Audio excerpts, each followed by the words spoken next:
আমার বেয়ায়ের বিয়ে খাওয়ার জন্য গেলাম মাদারীপুরে।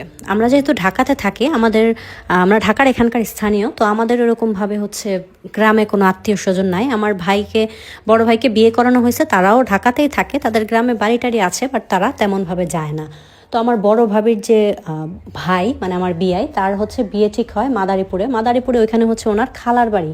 তো ওনার খালার বাড়ির পাশেই মেয়েদের বাড়ি হওয়াতে ওইখান থেকে হচ্ছে মানে বিয়ের অনুষ্ঠানটা ওনার খালার বাড়ি থেকে করা হয়, যাতে মানে ঢাকা থেকে দূরত্বে অনুষ্ঠানটা অনেক দূরত্ব হয়ে যায় না, বরযাত্রী নিয়ে যাওয়া আসা একটা ঝামেলা। তো তারা ডিসিশন নেয় যে বিয়ের অনুষ্ঠানটা ওনার খালার বাড়ি থেকেই শেষ করবে, তারপরে হচ্ছে ওখান থেকে একেবারে বউ নিয়ে ওনারা ঢাকা চলে আসবে।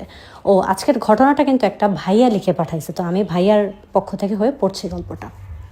তো এভাবে হচ্ছে আমরা মাদারীপুর যাই। আমার বিয়ের বিয়ে ছিল শুক্রবারে, তো আমরা হচ্ছে বুধবার দিন সবাই মাদারীপুরে চলে যাই। তো আমার ফ্রেন্ডরা, তারপরে হচ্ছে ঢাকায় মানে আমাদের যত আত্মীয় স্বজন ছিল, তো আমার ভাবি হচ্ছে তার ফ্যামিলির একমাত্র মেয়ে, সেই সুবাদে আমাদের ফ্যামিলি থেকে অনেক মানুষ যায়। তো খুব মানে অনেক মানুষ, আমরা ঢাকা থেকে যারা যারা যাওয়ার গ্রামে সবাই ওখানে চলে যায়। তো বুধবার দিন আমরা যাওয়ার পরে দেখি যে বাড়িতে লাইটিংয়ের কাজটা হচ্ছে, সব কিছু গুছাচ্ছে সুন্দর করে। তো তাদের বাড়িটা একদম হচ্ছে মেন রোডের সাথে, একদম মেন শহরে তাদের বাড়িটা। তো এখানে মানে ওখানকার মানুষজন স্মার্টই। ঘটনার শুরুটা হয় 2009 সালে। তো ওই সময়টাতে আমরা বিয়ে বাড়িতে যখন গেলাম, যাওয়ার পরে তো খাওয়া দাওয়া করছি, যেহেতু আমাদের যেতে যেতে প্রায় 5-6 ঘন্টা সময় লেগে গেছে, আমরা লঞ্চে করে গেছি, আরও বেশি সময় লাগছে হয়তো। তো খাওয়া দাওয়া করার পরে ওইখানে রেস্ট করতেছিলাম। তো আমরা গ্রামে যেহেতু কখনো যাওয়া হয়নি, আমরা ঘুরে ঘুরে গ্রাম দেখে টেখে বাসায় আস্তে আস্তে সন্ধ্যা হয়ে গেছে। তো সন্ধ্যাবেলা এসে লক্ষ্য করলাম একটা মেয়ে রান্নাঘরে যে কাজ করতেছে। তো অনেক মানুষের যেহেতু রান্না বাড়া, 4-5 জন মহিলারা মিলে রান্না করতেছে, ওখানে একটা মেয়ে দাঁড়ায় দাঁড়ায় কথা বলতেছে, খুব হাসতেছে মেয়েটার এত লম্বা চুল, হাইটও মোটামুটি 5 ফিট 1.5-2 ইঞ্চি হবে, দেখতে ভীষণ মায়াবী এবং ভীষণ সুন্দরী বলা চলে। তো আমি মনে হলো কি, একবার দেখার পরে আমার চোখটা আটকে গেল মেয়েটার মধ্যে আর কি। এত সুন্দর একটা মেয়ে, খুব হাসে মেয়েটা, মানে কথায় কথায় সে হাসতেছে এই ধরনের। যাই হোক, তো ওখান থেকে দেখলাম মেয়েটাকে, দেখে আমি জাস্ট দূর থেকে তাকাই আছি। তো আমার যে বিয়ে আমাকে জিজ্ঞেস করতেছে যে পছন্দ হয়েছে। তো আমি বললাম যে পছন্দ হয়েছে মানে এই মেয়েকে বিয়ে করতে হবে, শুধু পছন্দ করলে হবে না, এরকম বিয়েকে বললাম। বলার পরে বললাম যে পরিচয় করে দে। তো ওই মেয়েটা হচ্ছে আমার বিয়ের যে খালা, ওই খালার ভাসুরের মেয়ে, মানে আমার বিয়ের খালাতো ভাইয়ের চাচাতো বোন। তো ওনাদের আত্মীয়, ওই সুবাদে তারাও দাওয়াত পাইছে বিয়েতে। ওইখানে সে আসছে বিকেলবেলা দেখতে যে ঢাকা থেকে এত মেহমান আসছে এরকম। তো যাওয়ার পরে বলার পরে হচ্ছে আমার বিয়ায় গিয়ে পরিচয় করায় দেয়। তারা যেহেতু তাদের খালার বাড়িতে যায়, এরকমভাবেই তো চিনে, তার খালাতো ভাই যায়, আমাকে পরিচয় করায় দেয়। মেয়েটার নাম হচ্ছে রুম্পা। তো তার সাথে হচ্ছে পরিচিত হওয়ার পরে সে খুব হেসে হেসে একদম কথাবার্তা বলতেছে যেন আমি তার কত জনমের পরিচিত। বাট আমাদের ওইটা ফার্স্ট মিটিং ছিল, তো সে এত ইজিলি মিশে গেল কথাবার্তা বলে, যে এটা ভীষণ ভালোই লাগলো। তারপরে সে চলে গেল। তো বৃহস্পতিবার দিন সকালে আমরা হচ্ছে ভাবলাম যে আমি আমার বিয়াইকে বলতেছি যে মেয়েটা তো আর আসলো না, আর তো দেখলাম না, চলো ওদের বাসাটা দেখে আসি। তো আমরা ঢাকা থেকে আসছি, সেই সুবাদে একটু তো ঘুরতে যাইতে পারি। তো আমার বিয়ার যে খালাতো ভাই, ও বললো চলো ঘুরাই নিয়ে আসি ওদের বাড়ি থেকে। তারপরে গেলাম, যাওয়ার পরে ওইখানে ওদের বাড়িতে গিয়ে জানতে পারলাম সে তার বাবা মায়ের একমাত্র মেয়ে, তার আরেকটা ছোট ভাই, মানে খুব ছোট সংসার, খুব সুন্দর। তার বাবা দেশের বাইরে থাকে। তো দেখে বাড়িঘর সব কিছু মানে একদম পারফেক্ট, আমার খুব ভালো লাগলো। তো আমি তখন হচ্ছে অনার্স 3rd ইয়ারে পড়তেছি। তো আমি ভাবলাম যে আমি অনার্স পরীক্ষাটা দিয়ে ভালো একটা চাকরি টাকরি নিব, তারপরে হচ্ছে বিয়ের প্রস্তাব দেবো। কখনো প্রেম করবো টরবো এগুলো তখনও আমার মাথায় আসে নাই। যাই হোক, ওদের বাসায় গেলাম, ওরা হচ্ছে পিঠা টিঠা খাইতে দিল, খাইলাম। খেয়েটে তারপরে আমরা হচ্ছে আবার এই বাড়িতে চলে আসলাম। মেয়েটার সাথে তখন টুকটাক কথা হলো, বিআইন বলে, সম্পর্কে যেহেতু বিআইন হয়, কথা টথা বলে আমরা হচ্ছে এই বাড়িতে চলে আসলাম। আসার পরে যেটা হইলো, আমরা রাত্রের বেলা তো হলুদের অনুষ্ঠান ছিল, তো স্টেজ টেস্টেজ সাজানো হয়েছে। ওই মেয়ে একদম বিকেলবেলা শাড়ি টাড়ি পরে সেজে টেজে যখন আসছে, এমনিতে তো নর্মালি 3 পিস, বাসার 3 পিস পরা দেখেই আমি ফিদা হয়ে গেছি। তার মধ্যে যখন সে হচ্ছে শাড়ি টাড়ি পরে একদম সেজে গুজে আসছে, আমি জাস্ট চোখ সরাইতে পারতেছিলাম না। তো মেয়েটার এমন একটা অবস্থা ছিল, আমি তাকাইলে না তার মানে এরকমভাবে মেয়েটার এরকম ভাব নিতেছিল যে তার সাথে আমার অনেক দিনের প্রেম বা যে কোনো একটা সম্পর্ক আছে। আমি তাকাইলে সে লজ্জা পাইতেছে, আমি হাসতেছি, সে হাসতেছে। তো পাশ থেকে হচ্ছে আমার যে বিয়াই ছিল বা বিয়ের খালাতো ভাই ছিল, তারা বলতেছে তুমি কি ওকে মানে প্রেমের অফার করছো, বা তোমরা দুজন কি প্রেম করতেছো, এরকম কিছু আমাকে জিজ্ঞেস করতেছো। এবার আমি বলি কি জানি, আমার তোকে ভীষণ ভালো লাগছে, ও কি আমাকে পছন্দ করছে কিনা সেটা তো জানি না। তো এভাবে তো বিয়ের অনুষ্ঠান চলে গেল। গ্রামের বিয়ে খুব মজা হয়, খুব আমরা হাসি তামাশা করলাম, রং টং দিলাম। যেদিন বরযাত্রী ছিল ওই দিন সকালে ওখান থেকে মানে খুব কাছাকাছি হওয়া, কথাবার্তা বলা, দুষ্টামি করা, যেহেতু বিআইন সম্পর্কে কেউ এরকমভাবে আর চোখে লাগে নাই আমাদের বিষয়টা আর কি কারো কাছে। যাই হোক, এভাবে তো বিয়ের অনুষ্ঠান শেষ। তো শনিবার দিন বৌভাতের পরে আমরা হচ্ছে রবিবার সকালে চলে আসব। তো শনিবারও বাড়ি ভর্তি মেহমান। তখন হচ্ছে আমার যে বিআই, যার বিয়ে, সে হচ্ছে তার শ্বশুর বাড়িতে চলে যাবে আর কি বৌভাতের দিন। তো আমাকে খুব সাধতেছিল তার সাথে যাওয়ার জন্য। তখন আমার মা যে গিয়েছিল, আমার মার আর ভালো লাগতেছে না, সে হচ্ছে ঢাকা চলে আসবে, কারণ আমাদের পুরো বাড়ি খালি ছিল, বাবা একা বাসায় ছিল। তো মা বারবার বলতেছে আজকেই চলে আসবে। তো আমি বললাম যে না, আমি আর যাব না। তখন আমার বিয়ে যাওয়ার আগে ওনার যে খালাতো ভাই, ওনাকে বলে গেল যে হচ্ছে একটা ব্যবস্থা করে দে, ওরা যাতে হচ্ছে ওর সাথে ওকে কথা বলাই দে অন্তত পক্ষে, কারণ ঢাকা একবার চলে গেলে তো আর তেমনভাবে আর কথাবার্তা হবে না। তো উনিও হচ্ছে ওনার যে খালাতো ভাই, সে বিয়ের সাথে তার শ্বশুর বাড়িতে যাওয়ার কথা, সে বললো যে তুই যা, আমি পরে আসতেছি, আমি ওদের দুইজনের কথা বলাই দিয়ে আসি। এরকম বলে মেয়েটাকে একটা পুকুরের পাড়ে ওখানে ডাকাইলো। ডাকানোর পরে আমাকে ডাকলো, গেলাম। যাওয়ার পরে আমি মেয়েটাকে বললাম যে এমন তোমাকে তো আমার খুব ভালো লাগছে, আমি তোমাকে বিয়ে করতে চাই, বাট তুমি তো খুব ছোট, তুমি ক্লাস 9-এ পড়ো, ওর 16 বছর, বাট ও ক্লাস 9-এ পড়ে। বললাম যে তুমি যেহেতু ক্লাস 9-এ পড়ো, তাহলে তুমি তোমার এসএসসিটা কমপ্লিট করলে আমি তোমার বাসায় বিয়ের প্রস্তাব পাঠাবো। তো এভাবে তার সাথে যখন আমি কথা বলতেছিলাম, সে ভীষণ লজ্জা পাইতেছে, যেন একদম কি হয়ে গেছে। তো সে আমাকে বললো যে আচ্ছা ঠিক আছে, আমিও আপনাকে পছন্দ করি এরকম। তো যেহেতু সেও আমাকে পছন্দ করে, আমিও তাকে পছন্দ করি, তো আমি বললাম যে তার বাবা যেহেতু দেশের বাইরে থাকে, আমি বললাম তোমাদের বাসায় ফোন আছে? বললো হ্যাঁ, আমাকে তোমার নাম্বারটা দেওয়া যাবে? বলে আমি তো নাম্বার পারি না, আপনি আপনার নাম্বার দিয়ে যান, আমি আপনাকে ফোন দিব না। তো আমি বললাম যে আচ্ছা ঠিক আছে। তো আমি আমার নাম্বারটা বললাম যে বিয়ের কাছে দিয়ে যাব, তুমি ওনার কাছ থেকে নিয়ে যাও। ঠিক আছে, ওইখান থেকে কথা শেষে আমি প্রপোজ করলাম, সে অ্যাকসেপ্ট করলো, মানে 4-3 দিনের ভেতরে সব কিছু হয়ে গেল। এরপর আমি তো মাকে নিয়ে ঢাকা চলে আসলাম। ঢাকা চলে এসে তো ওই বিআই নাম্বারটা আমার কাছে ছিল, বিআইকে বারবার ফোন দিতেছিলাম যে বিআই হচ্ছে নাম্বারটা দিছো কিনা। তো বিআই বলতেছে আমি তো শ্বশুরবাড়িতে চলে আসছি, ওই যে যার বিয়ে খাইতে গেছে আর কি, তার শ্বশুরবাড়িতে চলে আসছি, তো আমি বাসায় গিয়ে ওকে নাম্বারটা দিব। আর ওইদিকে ওই মেয়ে হচ্ছে ছটফট করতেছিল কবে বিয়ে আসবে, আর আমার নাম্বারটা হচ্ছে কবে সে নিয়ে আমাকে ফোন দিবে। যাই হোক, তো এটা ঘটনা ছিল শনিবারের। আমি চলে আসছি হচ্ছে রবিবার সকালে, তারা আসছে সোমবার সকালে বাড়িতে, মানে সোমবার দুপুরের পরে হচ্ছে তারা এই বাড়িতে আসছে। সোমবার রাত্রে ওই মেয়ে ফোন নাম্বার নিয়ে আমাকে হচ্ছে রাত্রে 12টা নাগাদ হচ্ছে ফোন দিছে, হয়তো ওর মা ঘুমায় গেছে, পরে 12টা নাগাদ ফোন দিছে। তো আমরা তো ঢাকাতে তত তাড়াতাড়ি ঘুমাই না। আমি 12টা বাজে ফোনটা রিসিভ করছি, আননোন নাম্বার দেখে মানে কোথাও একটা আমার মনে হয় ওই ফোন দিছে। তো রিসিভ করলাম, রিসিভ করার পরে দেখতেছে যে হ্যাঁ ওই ফোন দিছে। ওখান থেকে আমাদের কথা বলা শুরু হইলো। তো কথা বলতেছি ভালো, মানে খুব সুন্দর মেয়েটা, এত ইজিলি সব কিছু নিয়ে নিছে, আর এত সে মানে চতুর, সে যে একটা গ্রামের মেয়ে বা আমার সাথে নতুন কথা বলতেছে, সে আমার চেয়ে বেশি পটু কথাবার্তা এরকম।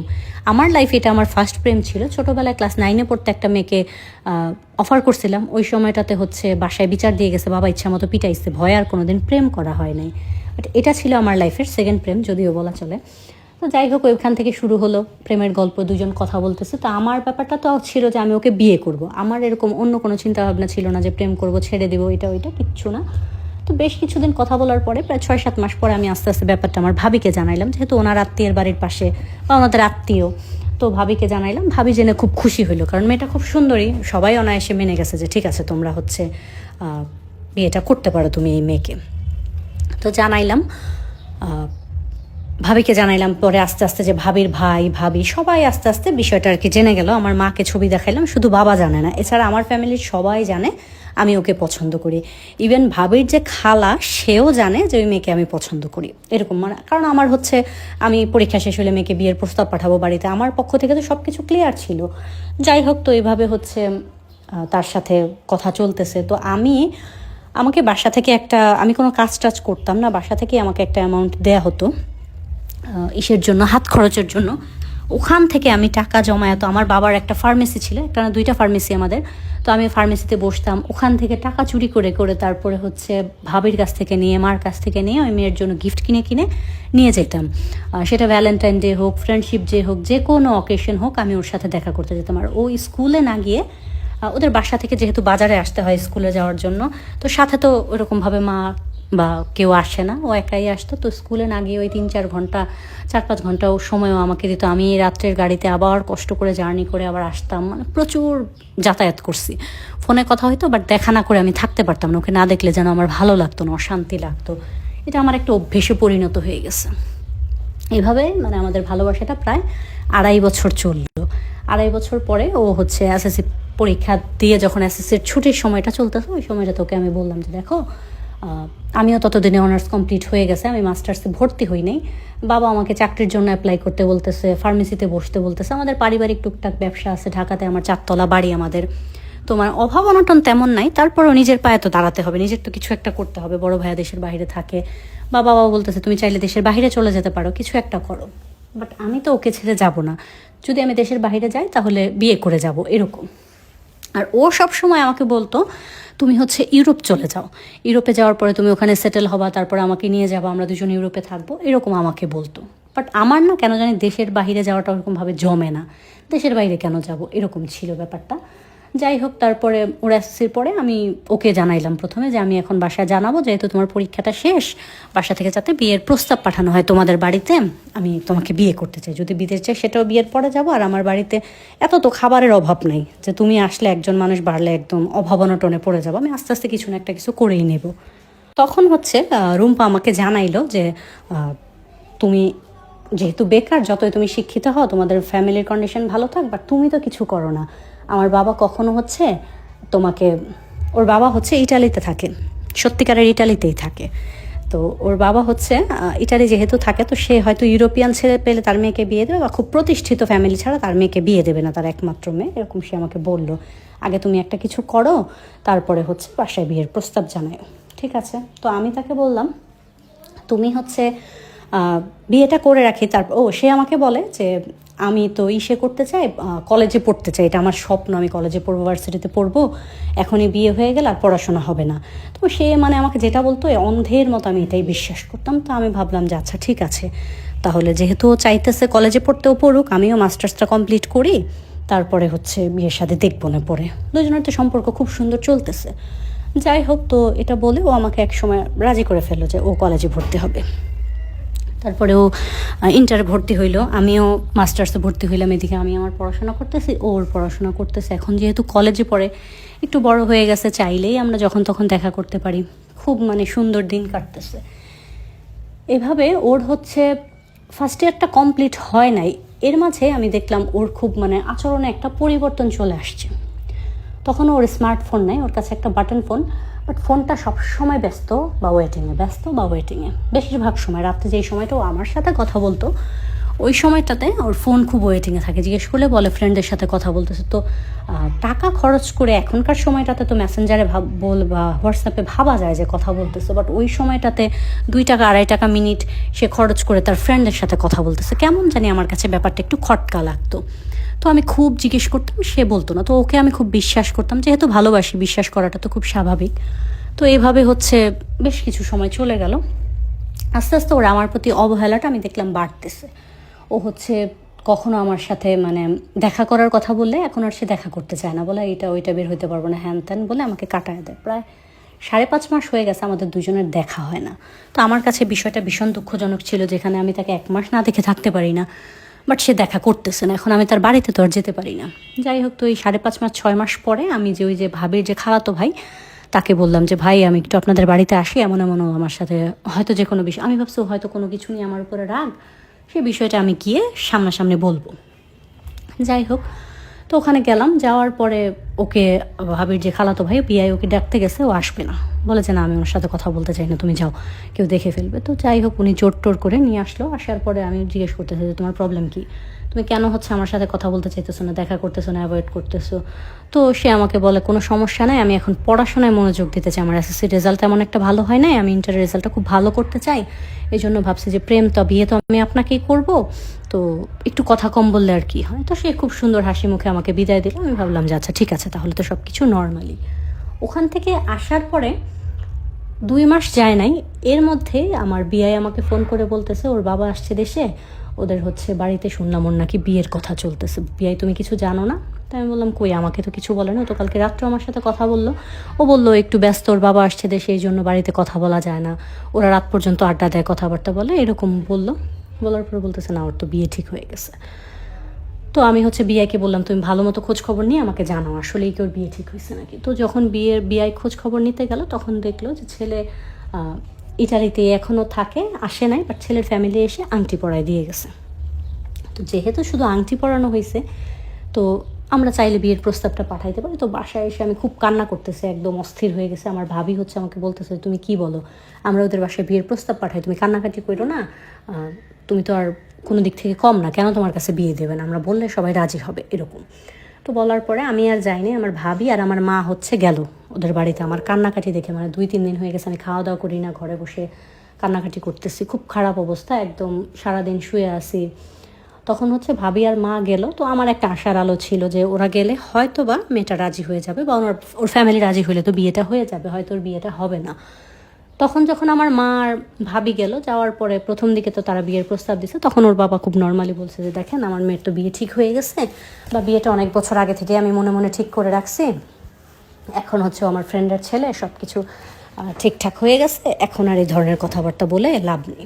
তো তখন আমার ভাবি হচ্ছে খুব রাগ হয়ে গেছে যে আপনার যদি মেয়ের বিয়ে ঠিক করাই থাকে, তাহলে আপনার মেয়ে গত এই 3-3.5 বছর যাবত আমার দেবরের সাথে কেন কথা বলছে, বা তার সাথে এত সম্পর্কে জড়ানো, তার এত গিফট নেওয়া, দেখা করা, ঘুরতে যাওয়া, সব কিছু তার সাথে ছিল, তাহলে হচ্ছে কেন আপনার মেয়ে। তো আমার সাথে তার রিলেশনটা এরকম ছিল, আমি যদি চাইতাম যে কোনো সময় তার সাথে আমি ফিজিক্যাল হইতে পারতাম। একবারের জন্য আমি তাকে অসম্মান করি নাই বা ভাবি নাই যে ঠিক আছে আমি তার সাথে আগে কোনো সম্পর্ক বানায় তাকে ছেড়ে দেবো, এরকম আমি ভাবি না। আমি ভাবছি সে আমার বউ হবে, সব কিছু আমি তোলা রাখছি। কিন্তু এছাড়া নর্মালি ঘুরতে যাওয়া, হাত ধরা, জড়াই ধরা, এগুলো মানে টুকটাক অনেক অনেক কিছু ছিল। ওই সময়টাতে আমার ফোন ছিল, ফোনের মধ্যে এগুলোর ছবি ছিল। তো তারপরেও আমি তাকে যথেষ্ট পরিমাণ সম্মান করতাম।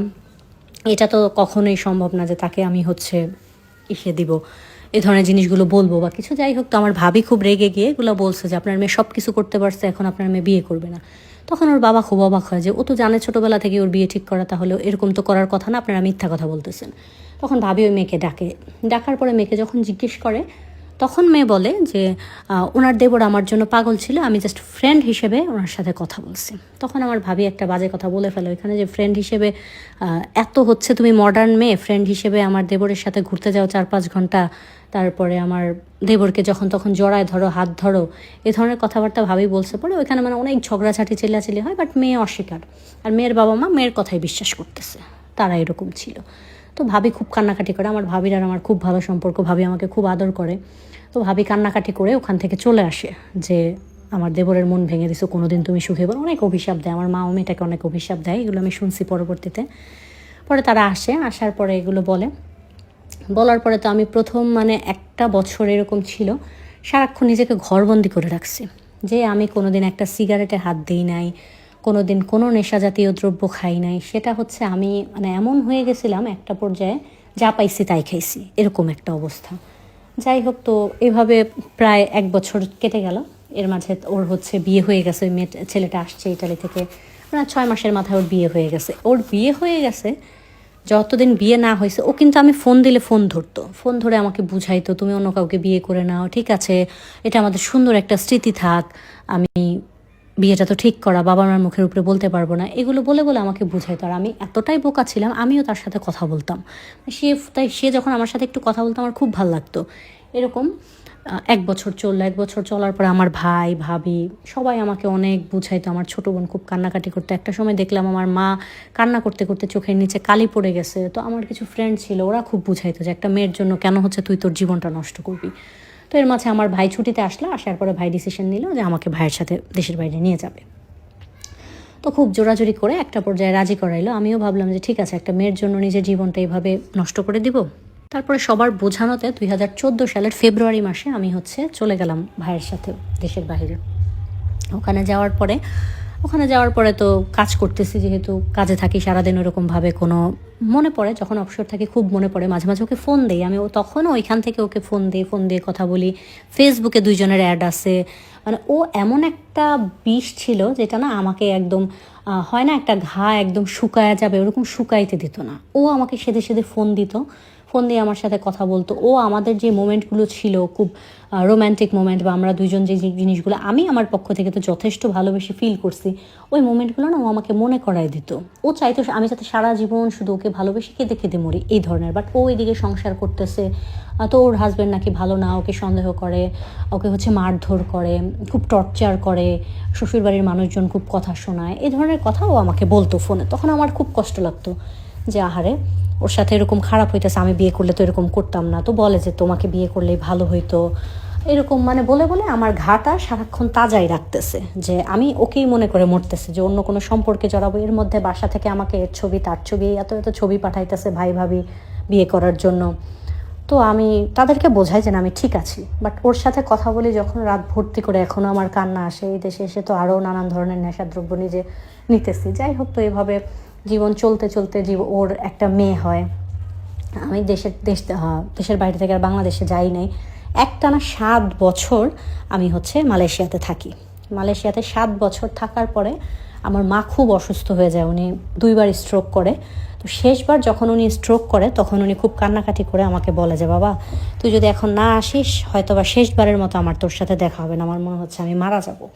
তখন এই বিষয়টা আমাকে খুব ভাবি অনেক বোঝায় যে তুমি এখন আসবা না, ওই মেয়ের জন্য তুমি এইভাবে দেশ ছেড়ে বসে আছো, তো ওই মেয়ে ছাড়াও তো পৃথিবীতে তোমার আরও অনেককে আছে, বা মা বাবা আছে, আমরা আছি, তুমি কেন হচ্ছে ওকে ধরে বসে থাকবা। এরকম ভাবি বোঝানোর পরে তখন হচ্ছে আমি বলি যে ঠিক আছে আমি দেশে আসবো।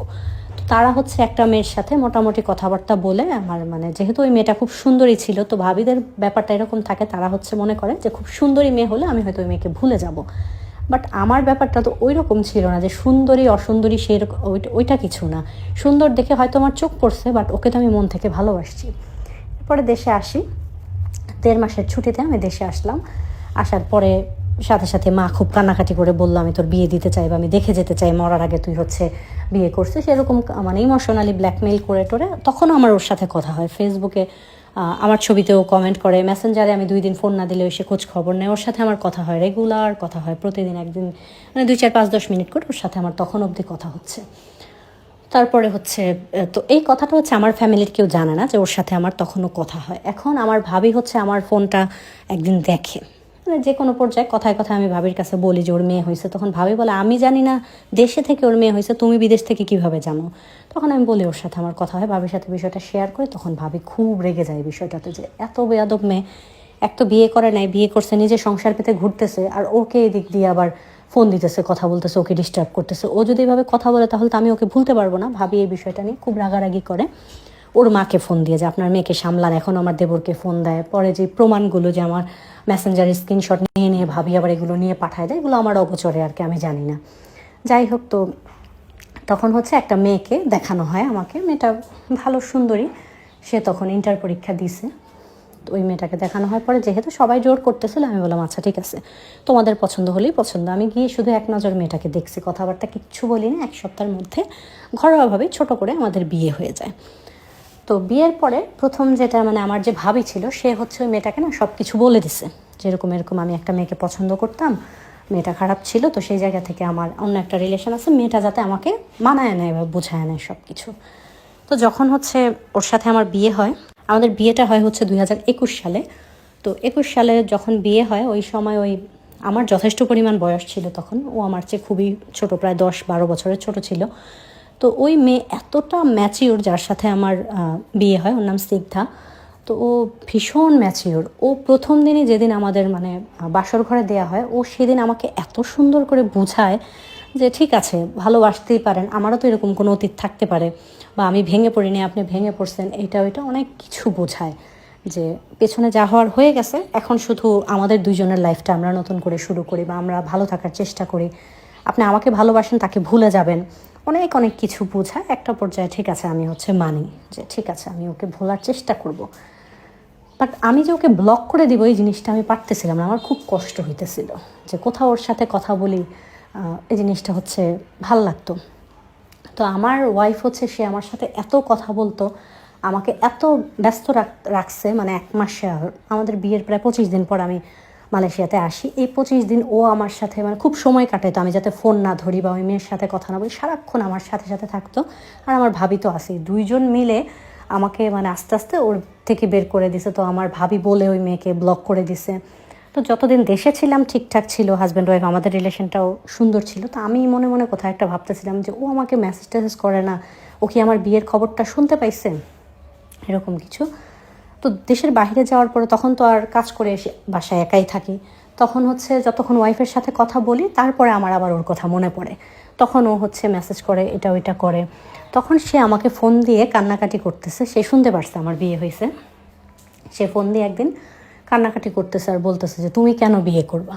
এই একটা কথা আমাকে মানে পুরো ভেতর থেকে নাড়াই দিছে। মানে আমি কেন বিয়ে করবো মানে কি? আমি বলি যে তুমি তো বিয়ে করে ফেলছো। বলতেছে আমি বিয়ে করছি, তুমি কেন বিয়ে করবা? তুমি না আমাকে ভালোবাসো? আমি তো ভাবছি সারা জীবন তুমি আমার জন্য অপেক্ষা করবা। আমি এরকমও ভাবতেছিলাম যে আমি হচ্ছে আমার হাজব্যান্ডকে ডিভোর্স দিয়ে তোমার কাছে চলে আসবো। এগুলো শোনার পরে তখন আমার মনে হয়েছে যে সে তো শুধু সারা জীবন নিজের সুখটা, নিজের স্বার্থটাই দেখে গেল, আর আমাকে আস্তে আস্তে কয়লার আগুনের মতো জ্বালাইলো। তাহলে এখন আমি বিয়ে করছি, সেটার জন্য খুশি হবে যে তুমি বিয়ে করছো, খুশি হইলাম আমি, তুমি সংসারটা ঠিক মতো করো, তুমি ঠিক হয়ে যাও। বাট সে বলতেছে আমি কেন বিয়ে করব। এরপরে আমি নিজের ইচ্ছায় ওকে হচ্ছে ব্লক করে দিলাম। এরপরে আর ওর ব্যাপারে তেমন কিছু বলতে পারি না। আমি 2024 আবার বাংলাদেশে গিয়েছিলাম।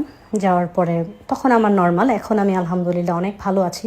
মনে পড়ে এখনও, যেহেতু প্রথম ভালোবাসা ছিল, কিছু কিছু জিনিস মনে পড়ে। আমার বউ আলহামদুলিল্লাহ ভালো, সুন্দরীর চেয়ে সবচেয়ে বড় কথা হচ্ছে সে যথেষ্ট ম্যাচিওর একটা মেয়ে। সে আমাকে এতটা সামলে রাখে, সে এত সান্ত্বনা দেয়, তার কথা শুনলে আমার মনে হয় আমার দুনিয়াটা শান্তি হয়ে যায়। আমার সব যত পেরেশানিতে থাকে ওর কথা শুনলে আমি অনেক মানসিক শান্তি পাই। এটাই হচ্ছে সবচেয়ে বড় কথা। এখন আমার একটা ছেলে সন্তান হয়েছে, আমার বাবু হয়েছে, প্রথম বাবুটা ছেলে হয়েছে। তো সব কিছু নিয়ে আলহামদুলিল্লাহ এখন খুব ভালো আছি। মা বাবাও ভীষণ খুশি, ভাই ভাবি সবাই আমার প্রতি এখন খুশি, আমার বউ খুব ভালো। তো আলহামদুলিল্লাহ আমি ভালো আছি। তারপরও যতটুকু বাইরে থেকে শুনতে পাই ভাবির কাছে বা বেয়াইয়ের কাছ থেকে, যে ওরও একটা মেয়ে, এখন ওর শ্বশুরবাড়িতে তেমন শান্তি নাই, হয়তো ওর ডিভোর্স হয়ে যাবে খুব শীঘ্রই। ওর হাজব্যান্ড ওকে সন্দেহ করে, ও নাকি কোনো ছেলের সাথে কথাবার্তা বলে, ও বাইরেও কোনো কিছু করে, এই ধরনের হাজব্যান্ড শুধু সন্দেহ করে, যার কারণে হয়তো ওর ডিভোর্সটা হয়ে যাবে। সেটা নিয়ে আমার কোনো মন্তব্য নেই। আমি কোনো দিন চাই নাই যে ও খারাপ থাক, আমি সারা জীবন ওর ভালোটাই চিন্তা করছি। আমি চাইছি সবসময় ও খুব ভালো থাক। তো এখনও দোয়া করি ও ভালো থাক, ওর সংসার ঠিকঠাক সুন্দর থাক, ওর বাচ্চাটাকে আল্লাহ ভালো রাখুক, আর আমিও যাতে ভালো থাকি, সবাই সেই দোয়া করবেন। আর একটা কথা হচ্ছে, ভাইয়া বলছে অন্য সব ভাইয়াদের উদ্দেশ্যে, যেসব মেয়েরা খুব সহজে আপনি কিছু বললেই একদম গলে গিয়ে আপনার সাথে রিলেশন করা শুরু করে, দেখবেন ওই মেয়েগুলো কখনো হয়তো বা খুব ভালো কোয়ালিটির মেয়ে হয় না। ভালো মেয়েরা কখনো এতটা হুটহাট করে কোনো ছেলেদের সাথে গায়ে পড়ে মিশতে পারে না। এটা ভাইয়ার পক্ষ থেকে বলা কথা, ভাইয়াদের জন্য মেসেজ ছিল, বাকিটা আমি বলতে পারবো না। আর আমি যদি আমার মন্তব্য কিছু বলতে চাই গল্প নিয়ে, তাহলে আমি শুধু বলবো যে ভাইয়ার যে ওয়াইফ, উনি খুবই লক্ষ্মী এবং খুব ভালো একটা মেয়ে। ওনার মতো ওয়াইফ পাওয়ার কারণে ভাইয়া হচ্ছে ওনার লাইফটা সুন্দর করতে পারছে। তো আপুকে অনেক অনেক ধন্যবাদ। গল্প শুনলে অবশ্যই কমেন্ট করবেন, যাতে হচ্ছে অডিয়েন্সটা দেখে যে আপুটাকে, সবার হয়তো থাকে না যে আপুটা কেমন একটা ছবি দেন, আপু ভাইয়া কেমন একটা ছবি দেন। সেই জায়গা থেকে আমি বলবো যে আপু যদি গল্প শুনে থাকেন, আপু আমার গল্প শুনে, ভাইয়া বলছে যে ওনার ওয়াইফই ওনাকে পাঠাইছে যে আপুর গল্পগুলো শূন্য, তো সেখান থেকে ভাইয়া হচ্ছে লিখে পাঠাইছে গল্পটা। তো আমি আশা করবো আপনারা দুজন কমেন্ট করবেন, তাহলে হচ্ছে সবাই দেখতে পাবে। তো এটাই ছিল আজকের গল্পটা, এই পর্যন্ত। তো সবাই ভালো থাকবেন। কেমন লাগলো গল্পটা সেটা অবশ্যই জানাবেন। আর যারা নতুন উপন্যাস শুনতে চান বা উপন্যাস যারা শুনছিলেন, তাদের জন্য সুখবর, আজকে রাত্রে থেকে নতুন আরেকটা উপন্যাস যাবে ইউটিউবে। তো যারা যারা বড় গল্প বা উপন্যাস শুনতে চান, তারা ইউটিউব চ্যানেলটা অবশ্যই সাবস্ক্রাইব করবেন। কমেন্ট বক্সে লিঙ্কটা দেওয়া থাকবে। সবাই ভালো থাকবেন, সুস্থ থাকবেন। আল্লাহ হাফেজ, শুভরাত্রি।